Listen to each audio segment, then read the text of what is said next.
guys, kamusta na kayo? Ito ang inyong lingkod, Mark JR. Malayo naman tayo doon sa mga nahabo, mga nasunog na mga bahay. Ito yung lugar ko. Makikita nyo yan?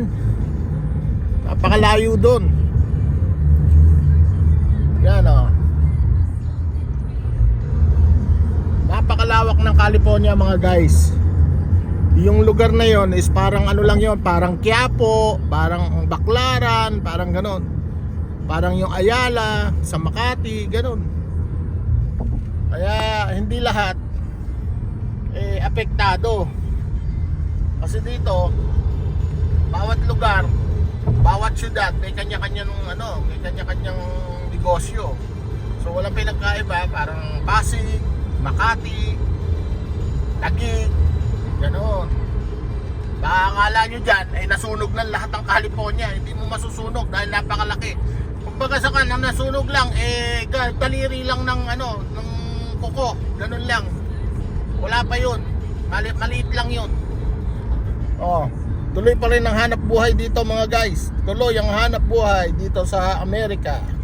Kahit na maraming devastating, maraming nangyayaring sunog, tuloy pa rin yan, wala yan, baliwala lang yan dito.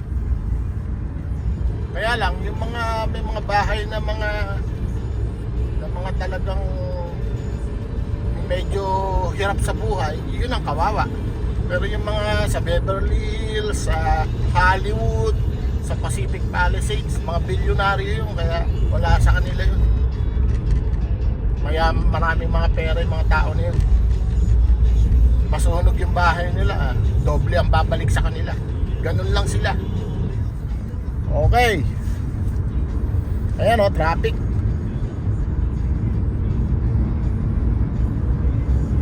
Magcha-charge ang inyong lingkod. Buti na lang yung isang trabaho ko hindi nasunog, yung mismong pasilidad hindi nasunog kasi talagang mabait ang Panginoon, mabait ang Allah. Kaya nasave siya. Lahat ng kapitbahay niya sunog, siya lang yung natira. Sipin mo yung gaano ka miracle, di ba?